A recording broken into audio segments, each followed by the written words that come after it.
to the camera. You give it to me. Give it. Off. Give it. Off. Down. Give it. You know, film remakes have become incredibly commonplace in Hollywood, to the point where we barely bat an eye when we read about our favorite horror classics or obscure samurai films getting the modern Hollywood treatment. This is why we're introducing Remake Rematch, a new feature here on screen where we take a look at a movie, its remakes, and throw them all into a no-holds-barred match to determine which one's the best. It's more opinion than science, but we don't imagine you're coming to this site for scientific analysis anyway. You want that crap? Go read Metacritic. Today we're going to be looking at two classics and one not-so-classic movie. Just in time to be 2 months late for Akira Kurosawa's 100th birthday, we'll be putting the samurai classic Yojimbo against its multiple remakes. Yep, this one's a rare three-pronged attack, with both A Fistful of Dollars and Last Man Standing following the same formula of the Japanese foray. In all three, a lone drifter wanders into a lawless town ruled over by two gangs, decides to make some money by manipulating said gangs and setting them against each other, is compromised by an ill-timed act of kindness, heals up, and eventually settles the score, leaving behind a town empty of its former criminal element and pretty much everyone else as well. Yojimbo, which translates as The Bodyguard, was directed in 1961 by Kurosawa and stars his favorite leading man, the great Toshiro Mifune. It's widely regarded as one of the great samurai movies, and is especially interesting because it introduces a wild card in the form of a single pistol, owned by a son in one of the gang families. Now, you don't bring a knife to a gunfight, but Yojimbo doesn't really have much choice in this case, and how he overcomes that obstacle gives the film's final battle an incredible build-up. It's worth noting that although the next two films are remakes of Yojimbo, this film itself is widely acknowledged to be based on the Dashiell Hammett novel Red Harvest. This man with no name is played by Clint Eastwood. He's going to trigger a whole new style in adventure. A Fistful of Dollars, the first of Sergio Leone's famous trilogy of films featuring the man with no name, followed in 1964 and gave Clint Eastwood one of his first starring roles. It's a fairly straight retelling of Yojimbo in a Western setting, but perhaps a little too straight, as Kurosawa actually sued Leone for copyright infringement and won, earning him more money than he ever made on Yojimbo.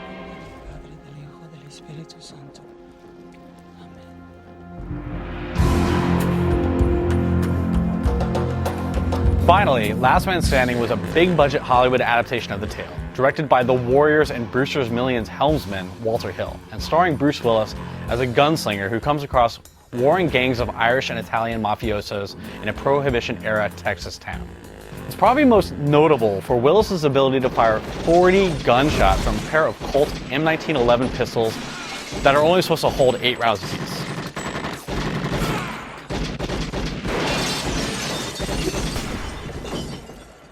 In Last Man Standing, Willis is a bit too mumbly and nondescript to take seriously as a badass gun thug.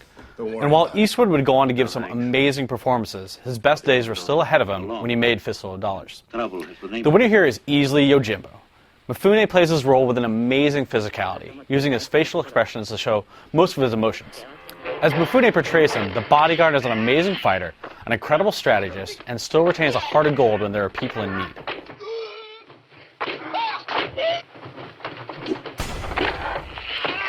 Tough call here. Tatsuya Nakadai is an actor to rival Mifune, as he often did in Kurosawa's works. He would actually go on to be the villain once again in Sanjuro, the sequel to Yojimbo, despite his death in this film, and gave an electrifying performance alongside Mifune yet again a few years later in The Amazing Sword of Doom. Unfortunately for him, his competition here is Christopher Walken as Hickey in Last Man Standing, a man so bad he cut his own father's throat when he was 10, and set his orphanage on fire after that. While his climactic showdown with Willis's character is a little lame, we're still talking about Christopher Walken playing a bad guy, and he's never not endearing in these roles.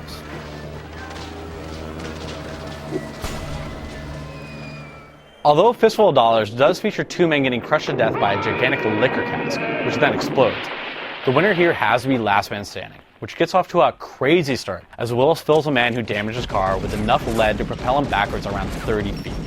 Now, as a former physics major, let me tell you something. People do not fly backwards when you shoot them with a handgun, or even a shotgun for that matter. It might look cool in film, but it doesn't make it look any less ridiculous. Anyone who watches enough movies is used to the liberties that directors sometimes take with the properties of firearms. Even so, the first shootout in Fistful of Dollars is absurd. If you slow the footage down, you can clearly see Eastwood firing his weapon at a location 10 feet away from his intended targets, just before they recoil in pain and die horribly from a single gunshot. But even that doesn't hold a candle to Last Man Standing, however, which features Bruce Willis firing his weapons almost triple the number of times he should have been able to with the 2 Colt handguns he was using. This places this scene firmly in hard-boiled territory, in quantity if not quality. You know what, we can just leave Last Man Standing out of this discussion entirely. In terms of cultural influence, Yojimbo helped to revolutionize the samurai film in Japan, reshaping the genre as a vicious black comedy. Instead of a noble, honorable samurai, Mifune plays a rough-hewn ronin, more interested in money than in serving a lord. The storyline for Yojimbo did wind up being remade a few times, and some of the plot elements even wound up in Star Wars. However, speaking from a strictly American point of view, A Fistful of Dollars probably has a greater cultural cachet. It caused a wave of spaghetti westerns to arrive on American shores, and its success led to the creation of The Good, the Bad, and the Ugly, which itself was tremendously influential on filmmakers such as Quentin Tarantino. See, the Baxters have 4 men in the cemetery on account of me. I don't think they'd appreciate my presence. As the Drifter approaches a town in each of these films, he witnesses something crazy that impresses upon him the lawlessness of its inhabitants and the general dystopian nature of events that are to follow. Last Man Standing's event is rather tame, as Willis observes a dead horse in the middle of the street. A Fistful of Dollars ups the ante by having a child being shot at after attempting to communicate with his imprisoned mother, quickly followed by a man riding his horse out of town with an Adios Amigo sign on his back. However, Yojimbo takes the crown easily, with a sight so incredible that you really just can't help but laugh at it. Let's go and watch.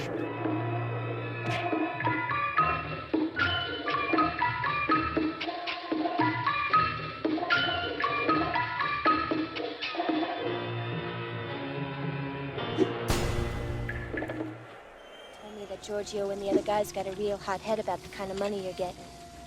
Giorgio don't like you too much, in case you haven't noticed. Why's the guy send his girlfriend to come find me? Straussy figures I wouldn't be dumb enough to do anything out of line. Let's see that one more time. Why's the guy send his girlfriend to come find me? Straussy figures I wouldn't Yeah, be that's dumb pretty enough awesome. to do anything out of line, so he sent me.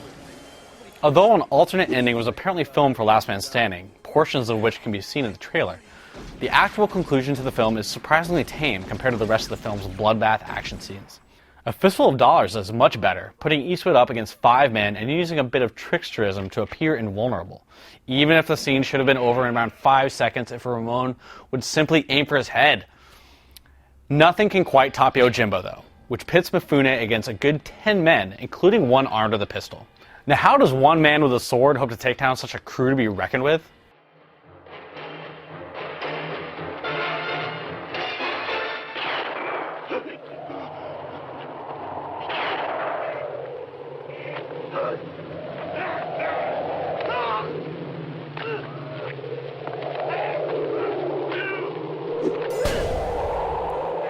To no one's surprise, Last Man Standing does not win.